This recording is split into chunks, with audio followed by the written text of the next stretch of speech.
So when a school doesn't make it for that particular year, then they move into what is called a school improvement program. And that puts into law the ability of the Texas Education Agency or whatever education agency you have in your state, if you're watching in a different state, it allows them to come in and sanction the school.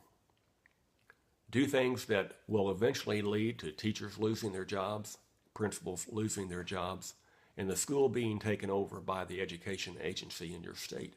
And then it can be turned into another entity of their choosing. Sometimes it's turned into a charter school. This has taken place before.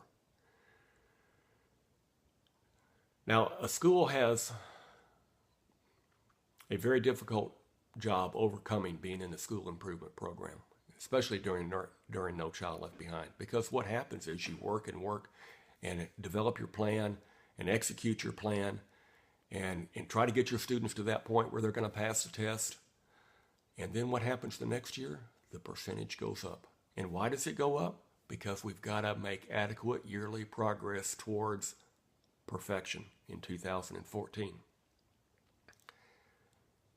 So in 2012, the percentage went up to 87%. And now, well, it was really difficult in the education profession at that time.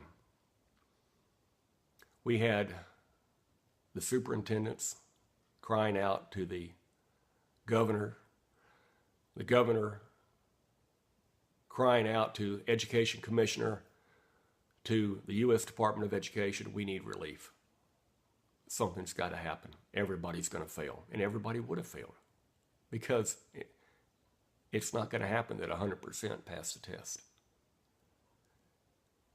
So in 2012, President Obama put the accountability system on hold, and he issued, by executive order, the U.S. Department of Education Flexibility Package, and it became commonly known as the waiver. Why was it called the waiver? Because it allowed the states to get relief from the 2014 100% mandate. Now, who wouldn't take that waiver? Everyone did. Texas did.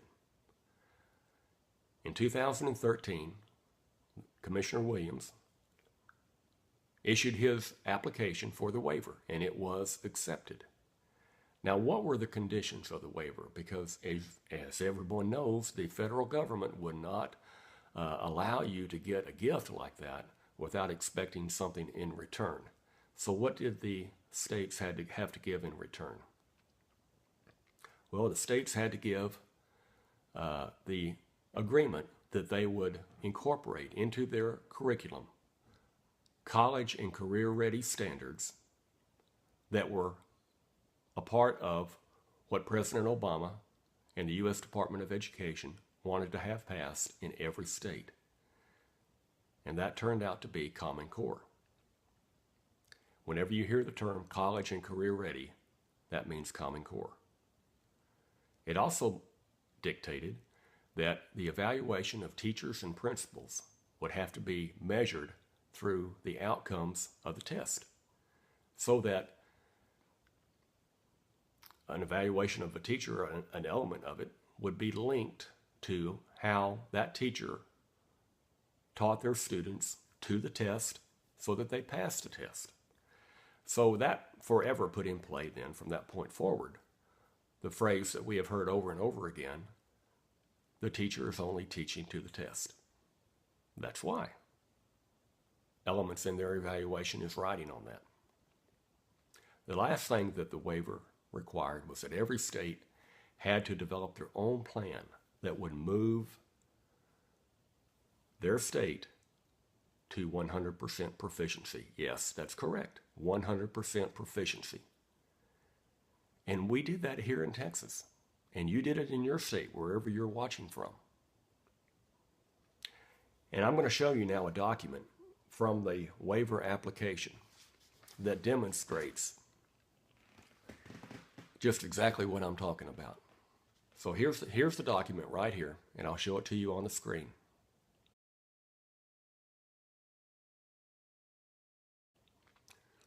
Now, if you'll note that last figure, you'll see where the percentages keep going up and up and up and up. That last one, 2019, 2020, is 100% for English language, for the English language and writing, reading, and for mathematics, 100%. Now, those in TEA will tell you that that chart is no longer being used, but I'm not sure about that because we still have federal report cards that come out, and I will tell you that every district in Texas, just about, is failing. And I'll bet if you looked at your state's report card, the federal report card, it would indicate that your districts are failing as well. So we're not in a good place. And when that happened, when we had the situation that we had to develop that plan and put all those measures in place, what essentially happened then is that we gave total control over to the federal government of our education process. There is very little left in of the independent school districts. Virtually everything that involves curriculum is moved over onto the federal government, and they are dictating what is taking place. So all of these programs, all these hearings that are taking place in Austin, it's just a charade. They're going to implement their program, and the only thing that would stop them would be a tremendous outpouring of protest from the public, that they would hear loud and clear that we were not going to put up with this any longer. What we have moving into our state now is a new assessment and accountability program that is getting ready to be voted on as soon as the legislature comes back into session. It's going to put into play a whole different education process. And I'm not going to go into it now, but I have on other YouTubes that you can find on the web, where we talk about the next generation assessment and accountability. And the noose is tightening ever more as we move forward into moving our public schools into a public-private partnership that will forever change the way our kids are educated. So I want to get that information out to you today so that you can understand that everything from No Child Left Behind on, and others will argue that it goes further back than that, and of course they have good arguments on that. But when the federal government entered into the accountability picture, it forever changed the way we view and support our schools and judge them and grade them. So the only way that this is going to be stopped, if it can be stopped, is at the state capitol. We need to all speak to our elected representatives and make sure that they understand just what is taking place in regards to school accountability. And I will maintain again, as I have always maintained, the only way we're going to get back local control is if we can end the accountability system as it currently exists in public schools. Now, if you've liked this video, I urge that you share it, that you make your friends aware of it, that you spread it, spread the news of what has happened in our schools in regards to accountability. And let's get the word out. Let's see what we can do to bring true local control back to our public schools.